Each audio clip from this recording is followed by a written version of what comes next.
So this video will be comparing the 2-panel firebag that's available online at places like Home of Poi to my designs, as well as giving a brief overview on how my different designs play.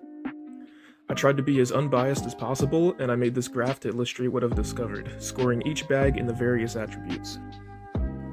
First is kickability, with the 2-panel coming in slightly more consistent than my designs.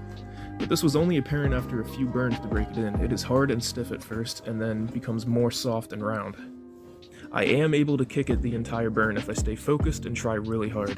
Now stalling is where we see a huge discrepancy between the bags, with this video being the best I was ever able to do with it stalling wise. Now looking at one of my bags, the kicking may be a bit more chaotic, and you have to be careful you don't hurt your toes flicking the rings too hard, but it is very comparable to the 2-panel.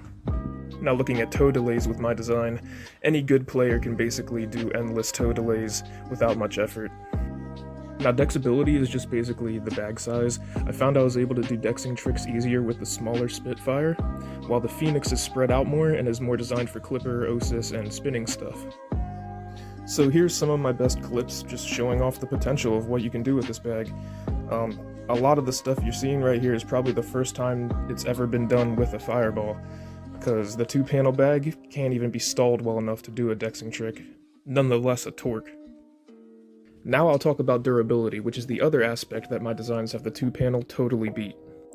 The story seems to go for everyone that the stitching on the Home of Poi bag fails very quickly, and after about 20 burns, the bag has a gaping hole exposing the chain inside, which is obviously very dangerous to have a hot chain suddenly flying around. The bag can still be used without the chain, but the stats plummet and it's basically just a ball of wick at that point. Now looking at the Phoenix firebag, you can see after 50 and even 100 burns, the bag is still very usable, and this is after I beat it up a lot in my rocky, muddy driveway to test it. I have the shooting star at a 7 because the wire might break easier. That design is more experimental. Now the last 3 stats are pretty straightforward, so I'll just go over them all at once. The flame size of any fire prop is determined by the amount of surface area it has.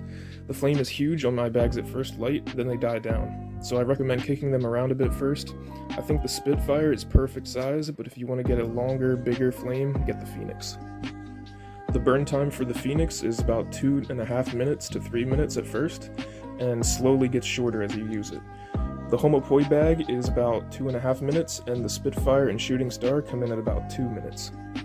As for weight, it's all preference. If your ankles can't handle a heavy bag, you don't want the Phoenix. Remember, a bag is heavier when soaked in fuel, but they also get much lighter as they're used.